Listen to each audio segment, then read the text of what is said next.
Ok. Ça tourne là? C'est bon? C'est bon pour les HF, Agathe? Donc, alors on va commencer l'interview. Alors, première question. Est-ce que tu pourrais me parler de Dirty Record? Wow.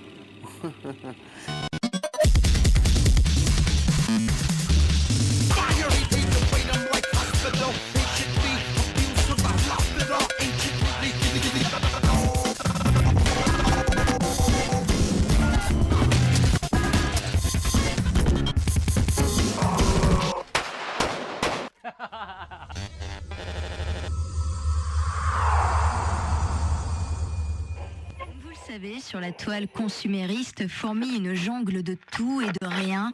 Et dans cet immense fourre-tout, j'ai trouvé un net label qui lui vaut carrément le coup d'oreille. C'est Da Hardit Records.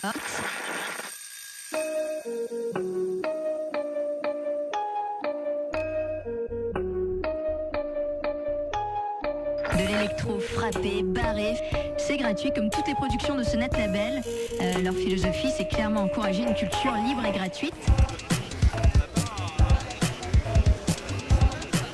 C'est un label qui est très difficile à définir, je trouve, musicalement. Il y a des trucs plus sérieux, des trucs plus débilos, c'est de la musique à portée de tous, quasiment gratuite.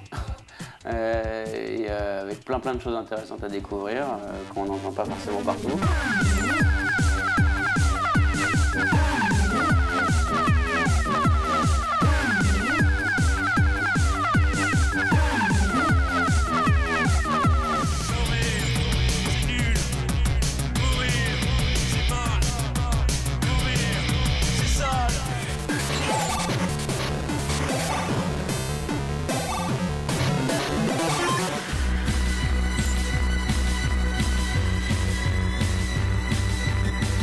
De terre et de feu.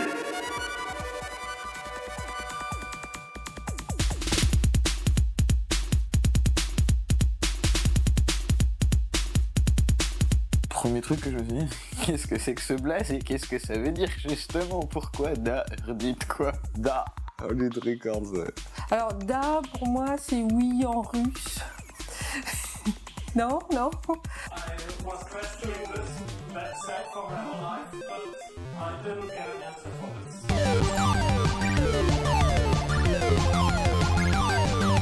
Da, moi je le prends un peu comme une espèce de ouais. Et puis Hardit, pour moi je le prends comme entendu. Da, c'est censé être de, T-H-E en anglais, mais avec l'accent ghetto, il me semble. Hein. Ouais, écoute ça, quoi, écoute ça. C'est le truc cool, c'est le truc à la mode ou c'est l'hype quoi. C'est genre ouais, bah ouais, je connais.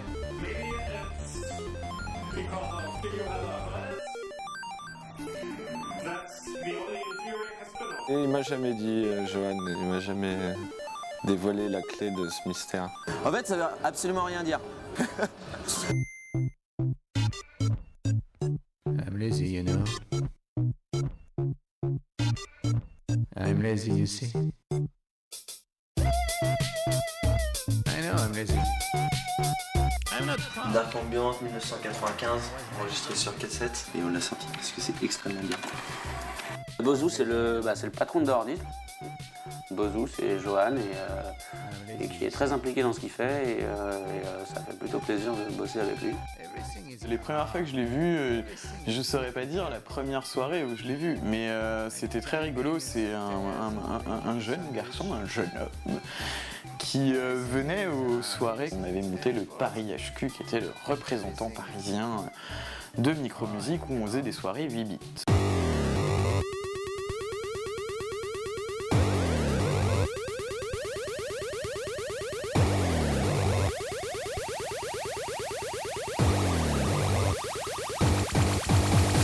Un jour, a débarqué Johan Meyret, 15 ans et demi, fou comme une barrique, et mais extrêmement motivé, intéressé par tout ça. Je l'ai vu une fois dans un concert où on se réunissait, et je voyais, ça sentait tout de suite ces petits gars bien motivés qui en voulaient quoi. Bah, je me rappelle rappelle quand il avait 14 ans, il buvait des bières, il vomissait et il dormait. Ouais, moi quand je serai grand, je monterai un magasin de disques et je serai un label de musique. C'est quelqu'un d'assez hyperactif, très enthousiaste. Bozo, des fois il manifeste son enthousiasme de manière un peu... ça peut paraître exagéré. Monsieur, venez voir. Vous switchez on-off pour accélération, vous reculez le son, vous appuyez, vous tapotez. Ça fait de la musique, c'est magique. C'est circuit bendé. Et je me souviens quand les premières fois où je l'ai rencontré, je trouvais que c'était vraiment un petit con qui faisait n'importe quoi et il m'énervait un peu. Et il m'a fallu quelques années avant de trouver super chouette. Et je crois que quand il a lancé ce label, j'ai beaucoup plus apprécié en fait et j'ai beaucoup plus compris sa démarche en fait, quoi.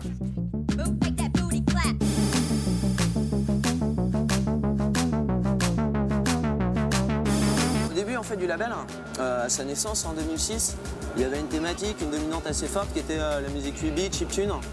Plus de la musique faite avec des anciennes consoles de jeux vidéo, Game Boy, Atari, Amiga 500.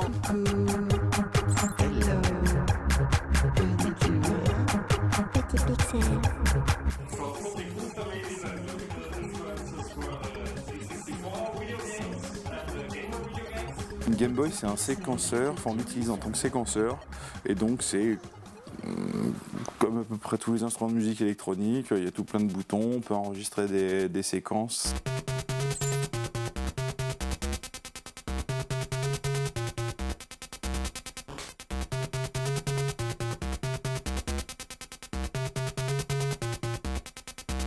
Pour jouer un morceau, ça se passe en 2 temps. D'abord, il faut l'écrire. Donc ça c'est de la préparation. On écrit son morceau, on écrit ses boucles. Les boucles, en l'occurrence sur la Game Boy, elles sont numérotées, donc on retient leur numéro. Et ensuite, quand on joue live, en fait, on enchaîne les numéros en fait, qui représentent les boucles.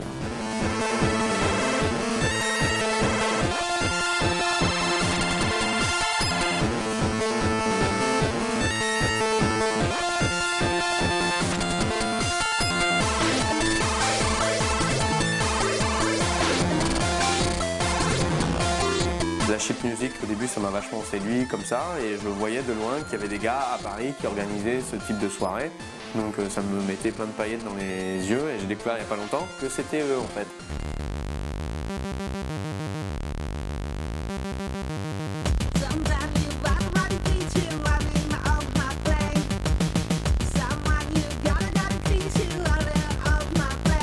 J'ai Malcolm McLaren qui s'était pointé. À l'époque, il était intéressé par la 8 bits et je me souviens, il voulait sortir un groupe japonais et il voulait faire un mix de chiptune et de rock. Donc tu avais des filles qui jouaient de la basse, batterie, et il devait y avoir quelqu'un avec une Game Boy et il voulait monter un plan comme ça. Du coup, il s'était fait snobber, évidemment. Ouais.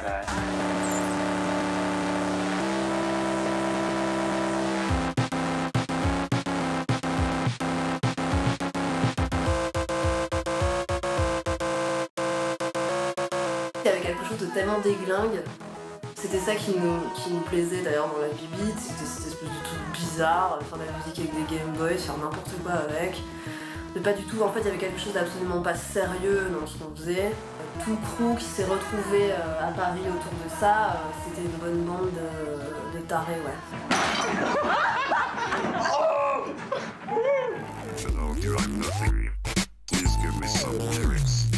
I know it's not the beginning, but I wish to be something. Text to speech power. I'm so easy to use everywhere. I sound so cool. Read your text to me and press listen. On essayait de faire vivre cette musique-là déjà et on n'avait pas l'idée du label, mais on était actifs dans ce truc-là. Et quand Bozo a fait le truc, c'était vachement bien parce que justement c'était un peu la continuation et l'invitation justement à produire des trucs et les diffuser. Salut mes benders adorés, coucou mes benders séries, j'espère que vous avez passé une bonne semaine pleine de glitch et de pitch, pleine de blip et de blop. C'est parti pour un nouvel épisode sur le circuit bending.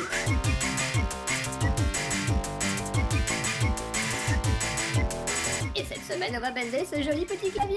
C'est vrai que le circuit bending, je m'y suis mis à la même période où je commençais à faire une musique électronique avec des sons 8 bits ou typés 8 bits. Le mouvement du circuit bending, ça a été vachement associé à la 8 bits effectivement. c'est ce qu'on peut appeler aussi de la lutherie électronique.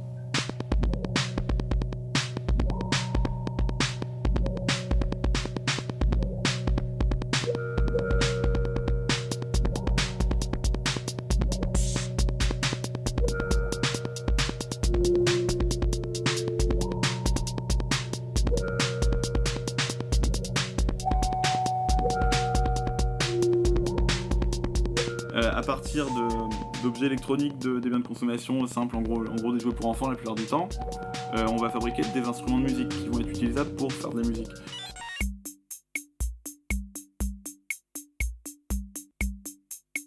T'as ajouté ton potard ici, mais en bout de course, du coup, on arrive à 0, donc on a un court-circuit. Donc là, il s'agit de trouver la bonne valeur de résistance.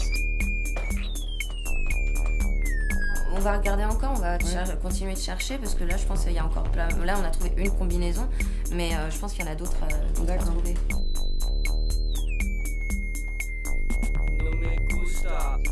C'était une chouette période parce que c'était le circuit bending, ça constituait une possibilité d'avoir beaucoup de sons nouveaux, très rapides.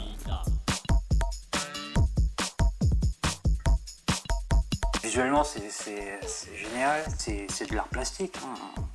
On se réapproprie vraiment le jouet. C'est magique les premières fois où tu modifies ton jouet.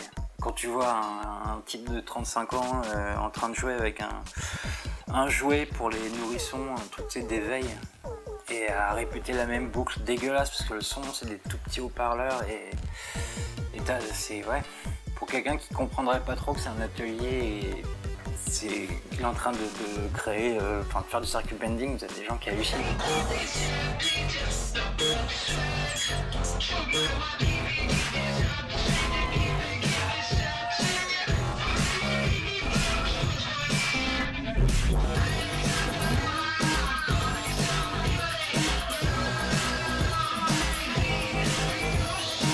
Ça, c'était un peu notre patte.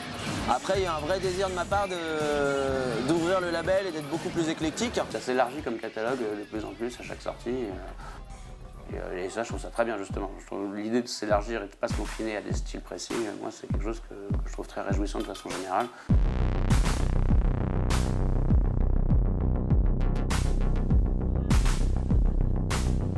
Le label a acquis une certaine notoriété maintenant et du coup c'est pas qu'il s'ouvre aux artistes, c'est que c'est les artistes qui s'ouvrent en fait au label, je pense. Comme j'aime bien dire, demain je pourrais autant sortir du hip-hop que de la chanson française, quoi.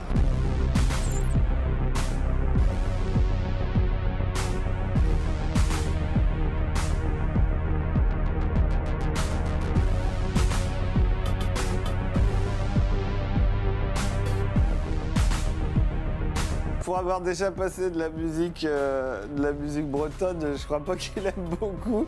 Du folklore, il aime pas. Mais je pense que oui, si après s'il trouve charmé la zik au biniou, il le fera, oui, je pense. Je pense qu'il y a moyen. Si c'est de la dark wave, cold wave au biniou, bon bah pourquoi pas. Hein. Là, avec des caisses claires, ça peut marcher, quoi. You know, I like it so much. It's just the most beautiful thing I've ever touched. Les artistes, généralement, c'est moi qui vais les chercher. C'est ce qui s'est passé avec Infecticide. Je les ai découverts lors d'un festival, je suis tombé très amoureux, donc du coup, j'ai engagé la discussion avec eux.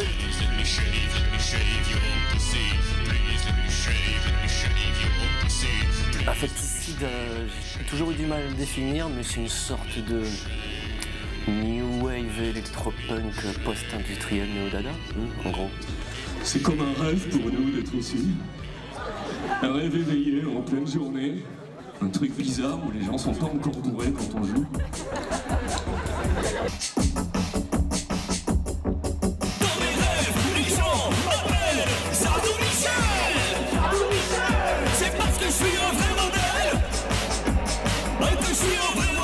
Ils ont proposé de nous sortir sur leur label. On a bien accroché, on s'est revus, on a discuté de tout ça et puis ça s'est fait naturellement. Vraiment.